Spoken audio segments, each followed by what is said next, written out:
It's just a ribbon of asphalt that runs diagonally across the United States of America. But this ribbon of asphalt ties the country together.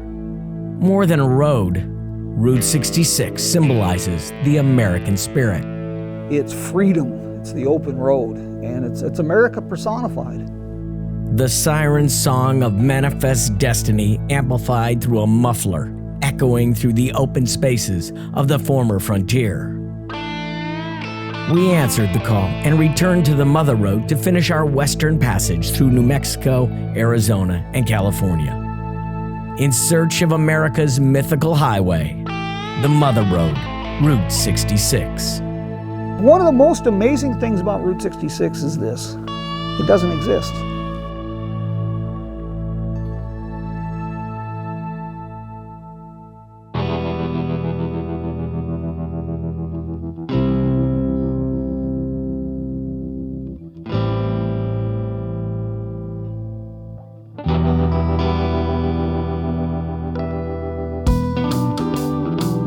Both historic and decommissioned, Route 66 still connects more than points on a map. It connects writers and ramblers, poets and drifters, dreamers and researchers. To think if Bruce Willis and Ben Affleck were around 60,000 years ago, this crater wouldn't be here. Cue Aerosmith. Route 66 connects the past with the present and still leaves you asking questions. What is it about Route 66 that will make a grown man saddle up on a rabbit? I have no idea.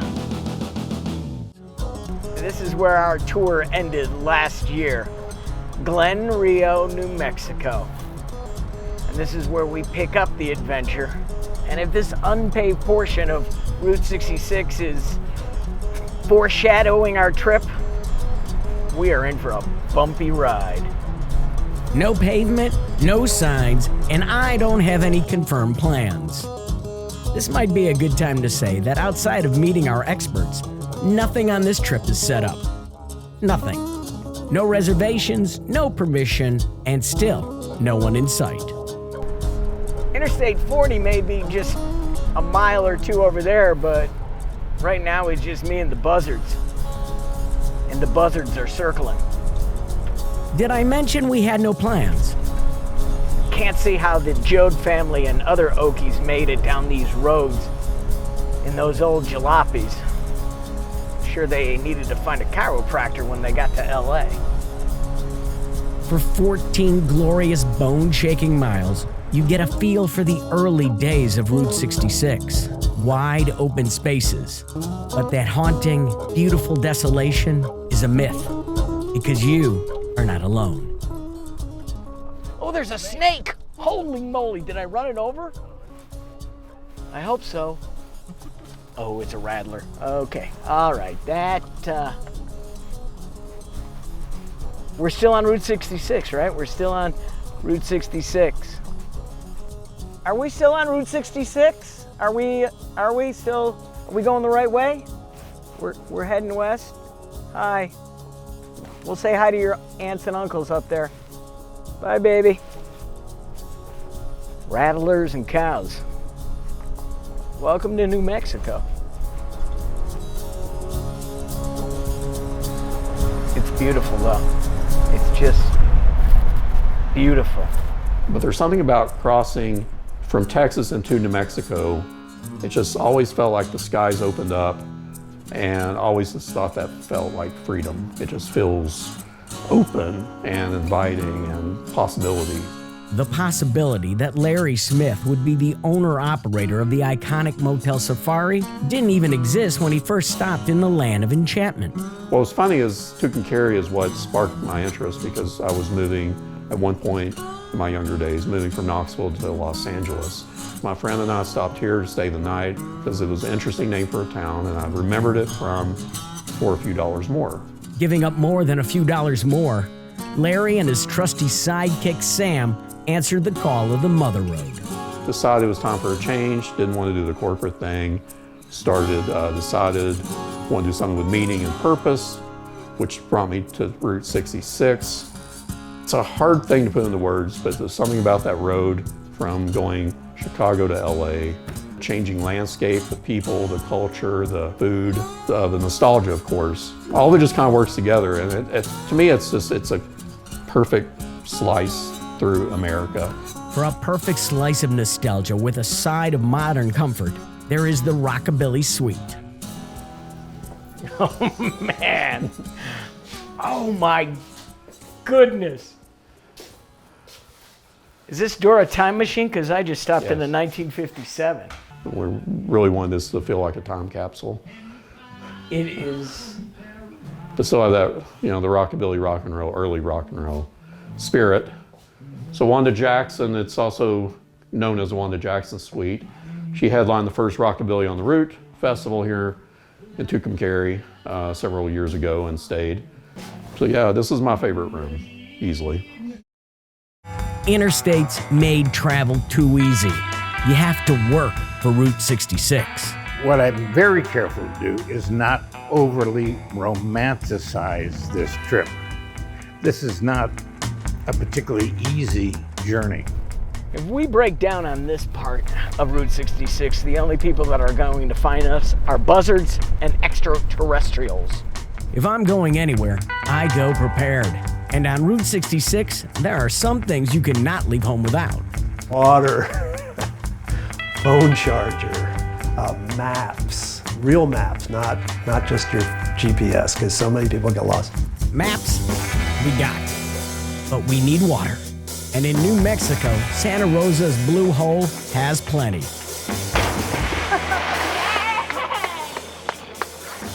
Oh, that's cold!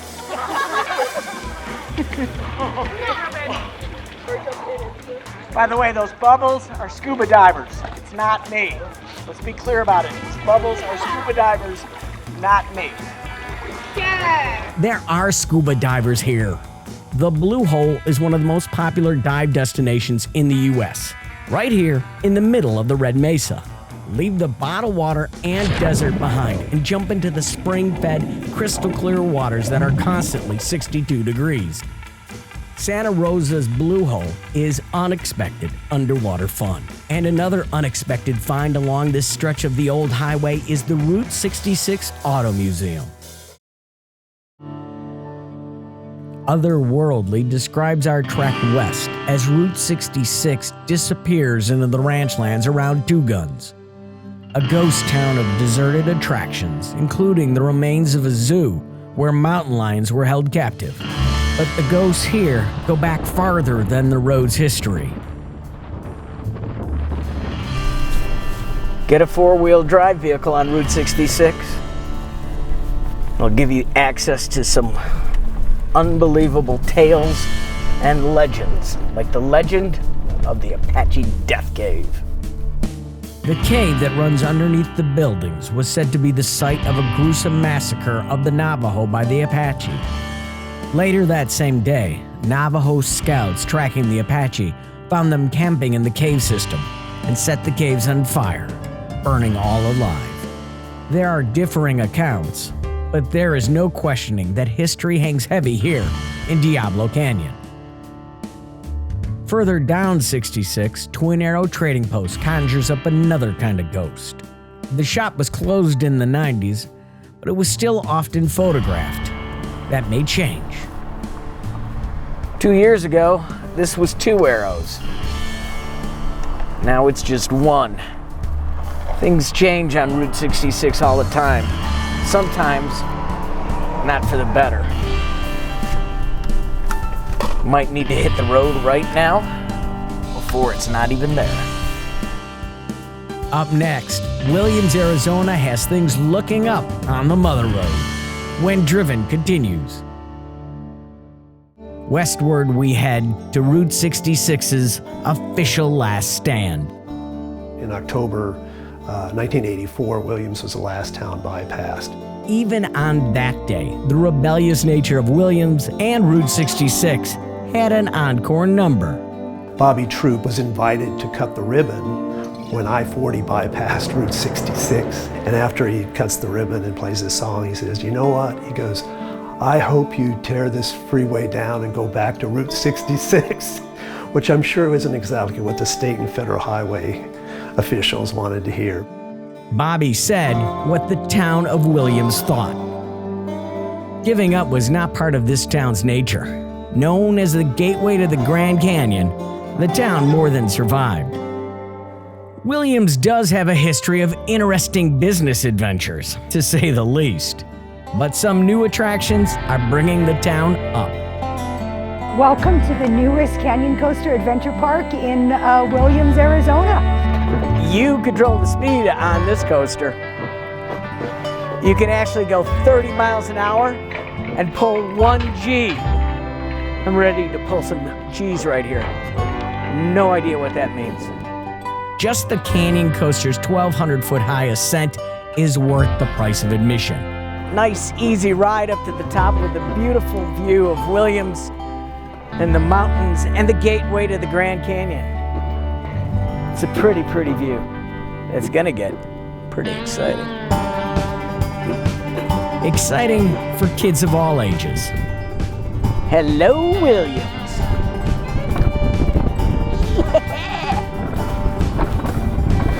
Yeah, here we go. Woohoo! There's a lot of families that come through Williams on their way up to the Grand Canyon, and it's right on Route 66. This brings you back to the heyday of Route 66, when adventure was around every corner. Everything we've actually designed was around Route 66. So we've tried to keep everything all in that theme, and also being a mountain theme. What's 1G? I don't know, but I'm pulling it now. Wait till I hit this turn. Got that 360 turn that you're gonna do, and if you're pushing all the way down, going as fast as you can, hitting about 27, 30 miles an hour, you'll hit about a G. I can't put my hands up in the air and go, whee, because I'm actually driving it. Holy moly. Great googly boogly.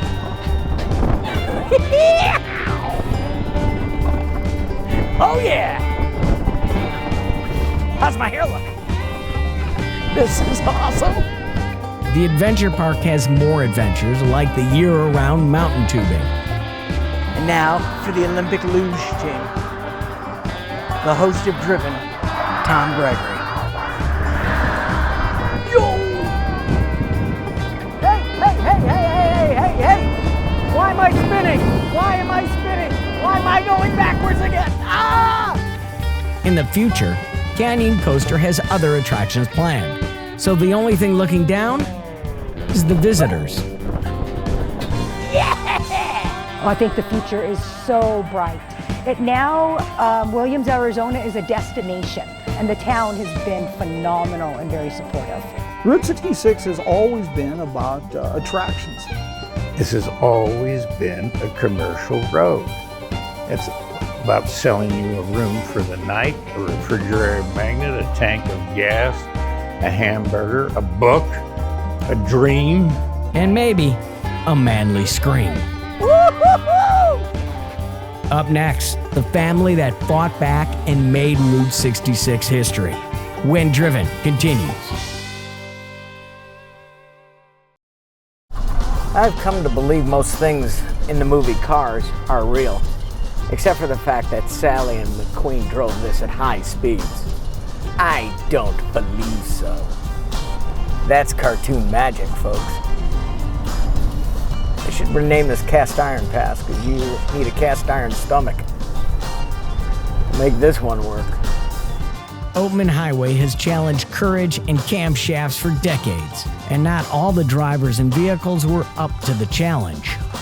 In the book by Jack Rittenhouse, A Guidebook to Highway 66, published in 1946, they noted that there was a towing service for cars that could not make the grade going over Sitgreaves Pass.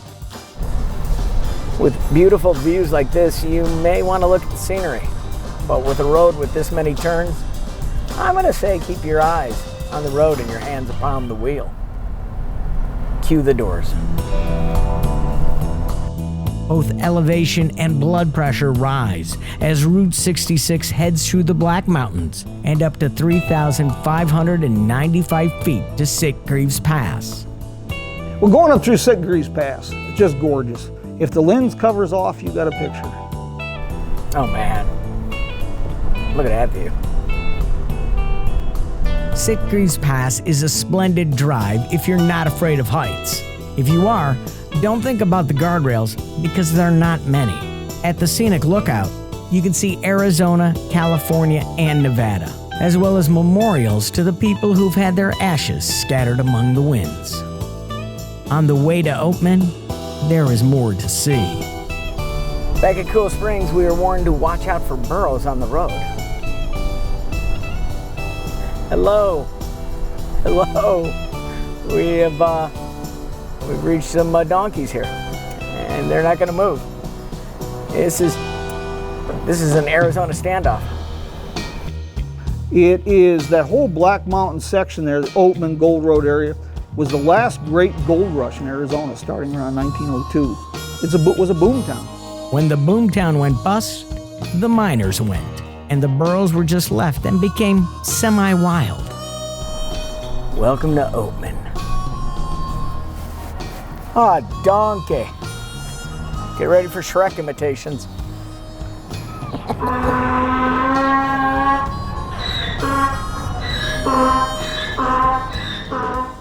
Strangely enough, that's the usual reaction to my sense of humor. They've been coming to this town for over 100 years. These are descendants from the mining burros used in the gold mines from back in the day. So they just... Late 1800s, early 1900s, they've been coming here. They know where the free food is at. So for 100 years, people have been feeding the donkeys. That they For come. over 100 years in this town, they've been feeding the burros. Oatman is unique. It's a caricature of what people expect from a mining town, with gunfights in the streets and different things of that nature. It's fun. You're allowed 3 Shrek imitations when you're in Oatman. After 3, that's it. You have to stop. I have one more. Oh, donkey.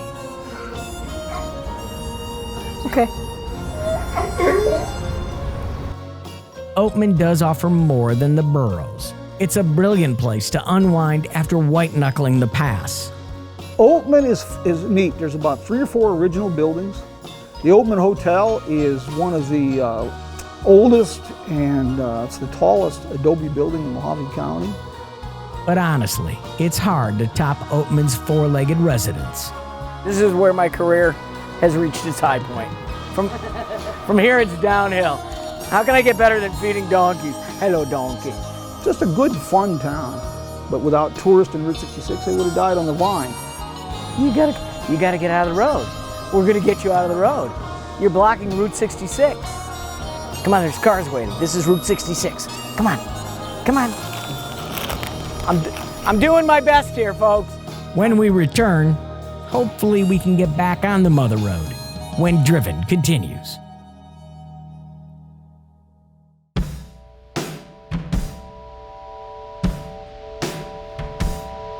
Route 66 along Oatman Highway is demanding and desolate, and a driver's dream. This is our own canyon roller coaster. One of the best things about this old highway is when you're asked, well, what was your favorite part? It's the part you're on right now. On this road trip, caught between the immensity and isolation of it all, you can't help but reflect on the people who've traveled this way before. This is where the grapes of wrath take root. Looking for the ghost of Tom Joad. It's parts like this of Route 66 that you wonder how the Okies actually made it in their jalopies over mountain ranges and deserts. I didn't find the ghost of Tom Joad here on Route 66, but along this tattered tarmac, and in the words of John Steinbeck and John Ford's adaptation, I discovered how these real-life Joads made this impossible passage. It was by their sheer will. But we keep a-comin'. We're the people that live. They can't wipe us out, they can't lick us. We'll go on forever, Pa, 'cause we're the people. Hundreds of thousands of American-born migrants headed west to California during the Dust Bowl and Depression, searching not for a better life, but a job. Route 66 is their American story. the mountain pass descends to the Colorado River. The old Route 66 bridge that carried the refugees now carries pipelines. Here, a high-octane aqua oasis is inviting and exceedingly startling, like a spring break mirage, the last stop before the extremes of the demanding Mojave Desert. But I like the desert. I like the desert. I'm one of the dry roasted nuts. I enjoy the desert country immensely. So all that stretch out around Amboy and Essex, Chambliss, Ludlow. If you want the real Route 66, what you do is turn off your air conditioner and drive the Mojave Desert, preferably in an old car that's going to overheat 3 or 4 times, and be sure to sleep along the highway in the dirt with the ants once in a while. And I said, then you got a real handle on what Route 66 was like. The second to last town on Bobby Troupe's hit list, Barstow. Like other towns along Route 66, is working hard to bring back the Mother Road's mystique, partly by invoking stars of its past on murals.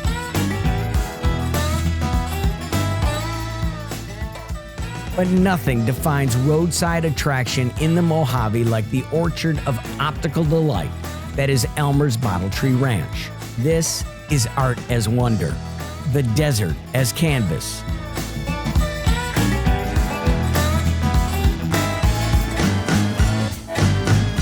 Elmer's Bottle Tree Ranch is more than a roadside attraction.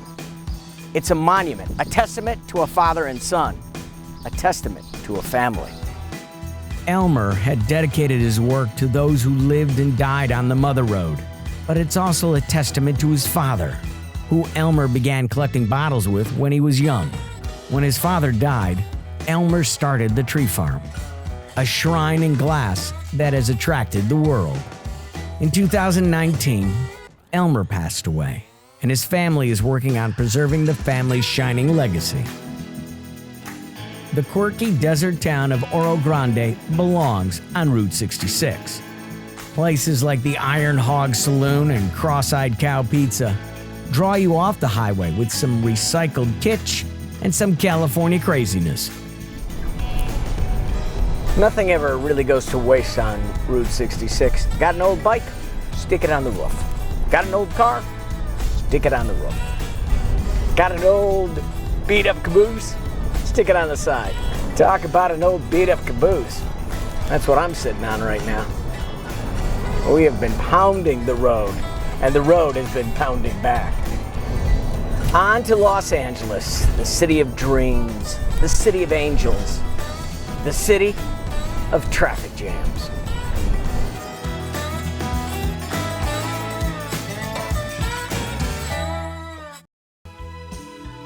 So there's 6 lanes of traffic totally stopped. Maybe that's why LA has such a great car culture, is because they have to spend so much time just sitting in their car, just sitting. If you time it right, you're always going to have traffic, but Route 66 in the metro LA area is just fascinating. I did not time it right, but I did finally reach the Santa Monica Pier. This is not the original end of Route 66, but the pier is a true manifestation of our country's westward movement, taking manifest destiny all the way into the ocean. An amusement park pier is the perfect symbolic end to the greatest ride America has ever created, Route 66. There's something about the magic of 66. It's a roll of the dice. It's an adventure. It's the quintessential American road trip. It's freedom, it's the open road, and it's America personified. Today, Route 66 is kind of that encouragement that, you know what, if you want to experience America, the road's still here. You can go out and do it, and it's all up to you, whatever you decide. The one word you should never use at Route 66 is this: predictable. Nothing's predictable about it. It's a work in progress. We finally made it to the end of Route 66, but as we've learned, the road never really ends. The old highway keeps on going as long as we continue to travel it and keep those stories with us. We will tell the story of America.